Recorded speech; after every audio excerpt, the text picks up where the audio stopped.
In today's video, I want to talk about 10 quarterbacks who have broken out, who really weren't expected to do a whole lot, or just came out of nowhere. I'm really excited for this one, but right before we can get started, I need you guys to subscribe, as nearly 80% of you guys are not, so be sure to hit that subscribe button, smash that like button for the algorithm, and turn on post notifications so you never miss when I upload. Now, let's talk about 10 breakout quarterbacks from the 2021 college football season. The first guy I want to talk about is the leading passer in college football, Brennan Armstrong. Coming out of Shelby, Ohio, he was not exactly expected to be a blue-chip recruit or someone of this caliber. He was only a 3-star player and committed to Bronco Mendenhall in the Virginia Cavaliers. After playing backup duty to Bryce Perkins in 2019, he started in 2020.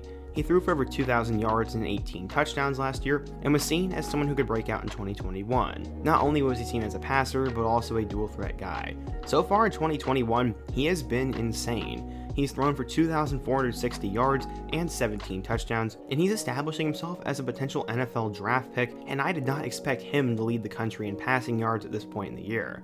Congrats to him. The second guy we need to talk about is the leader in touchdown passes, Tanner Mordecai. Coming out of the state of Texas, Mordecai was a big-time recruit and a 4-star player. He committed to play for Lincoln Riley and the Oklahoma Sooners, and he was a backup in 2018, 2019, and 2020. He only passed for 600 yards and 4 touchdowns in his time there, so he decided to transfer to SMU. Since Shane Buechele was gone, he would have the opportunity to start, and he has taken the job and ran with it. He's thrown for nearly 2,000 yards, and he leads the country with 26 touchdowns. He does have 7 interceptions, but if he can clean that up, he can potentially become a big-time NFL draft prospect, and SMU is undefeated and a really fun team to watch right now.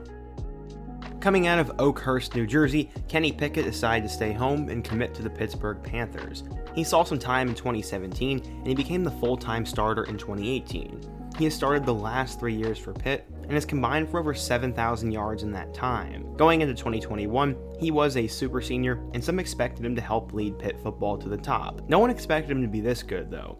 So far, he's passed for 1,731 yards and a career-high 19 touchdowns. Keep in mind, he had never thrown for more than 13 scores in a year, and he's already done 19 halfway through the season. He's establishing himself as a potential NFL draft prospect, and right now, Pitt is only 1 loss and a contender in the ACC, so congrats to Kenny, and he's been a lot of fun to watch.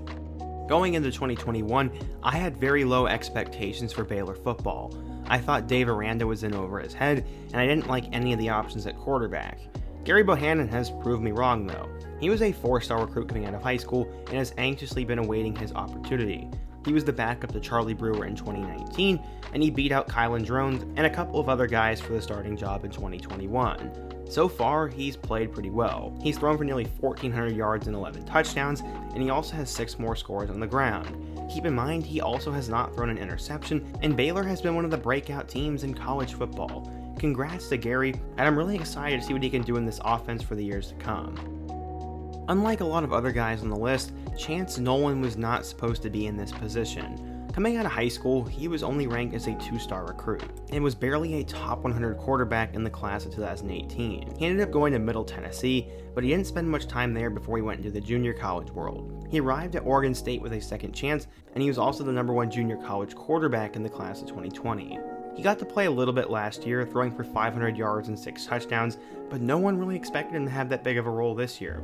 I mean, Tristan Gebbia was the likely starter, and if not, you had Sam Neuer. After Neuer was benched in the first half against Purdue, Nolan has taken over the team and has helped lead them to one of the best starts they've had in a long time. He's thrown for over 1,000 yards and 9 touchdowns, and the reason I say he's a big deal is because he has this Oregon State offense moving. They're probably going to make a bowl game, and no one expected this to happen, so he is definitely a breakout guy. I was pretty much certain that Grant Gunnell would be the starting quarterback for Memphis this year. That's why I was absolutely shocked when Seth Henigan became the starting guy. He is a true freshman, and he came out of Denton, Texas. Texas produces a lot of big-time quarterbacks, and I guess he's just the next one in line. According to 24/7 Sports, he was not even a top 1,000 player, and he was the 77th best quarterback in the class of 2021. So far, he has taken the starting job and has played really well. He is 5th in the country in passing yards with 1,938, and he's also top 15 in touchdowns as he has thrown 14 scores. He's also completed 61% of his passes, and while Memphis has lost their last 2 games, I think he's going to be a star in the next few years. When Hendon Hooker originally committed to Tennessee, many thought he'd be the starting quarterback. Then they brought in Joe Milton. Milton would end up getting the starting job the first couple of weeks, but once the Volunteers moved to Hooker, the offense started to flow better. Coming out of high school though, Hooker was a big deal as he was a 4-star recruit and committed to Justin Fuente at Virginia Tech.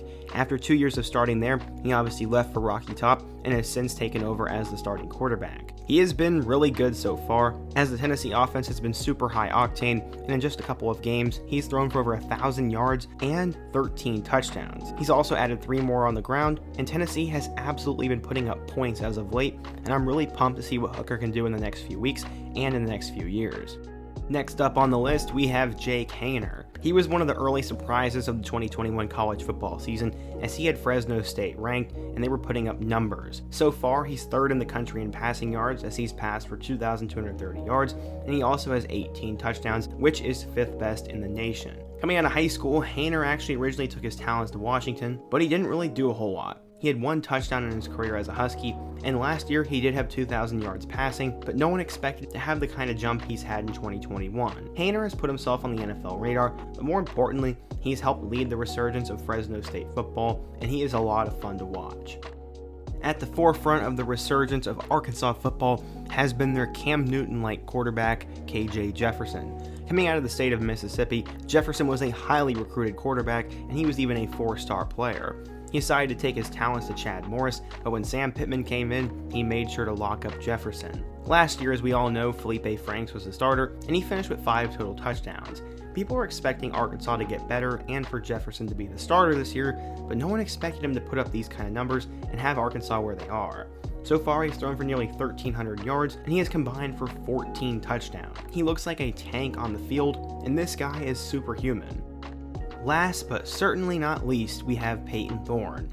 Coming out of Naperville High School in Illinois, Thorne was not that big of a deal if we're being honest. He wasn't even a top 1,000 player, and he was a Western Michigan commit. That is alright, but you're likely not going to become a star from that. Well, he got a late Michigan State offer and decided to flip to the Spartans. After coming in and showing flash at the end of the 2020 season, Thorne has broken out. He beat out Anthony Russo for the starting job, and so far he's thrown for 1,576 yards and 14 touchdowns. He also has 2 more scores on the ground, and more importantly, Michigan State is ranked number 10 in the country, and they're undefeated. Thorne is a lot of fun to watch. He seems super confident and poised, and he's quickly become one of my favorite quarterbacks. Some expected this, but a lot didn't, and I'm really happy for Thorne. So yeah, today we talked about 10 quarterbacks who have broken out and sort of come out of nowhere. I can definitely make a part 2 to this list, as there are a lot of guys who I left off, and if you want me to do more videos like this, be sure to let me know down in the comment section. Hit that like button so I know that you guys like it, and let me know a quarterback or topic I missed. Before you go, don't forget to subscribe, and check out all my other videos on the end screen. I hope to see you guys again soon, but until next time, peace.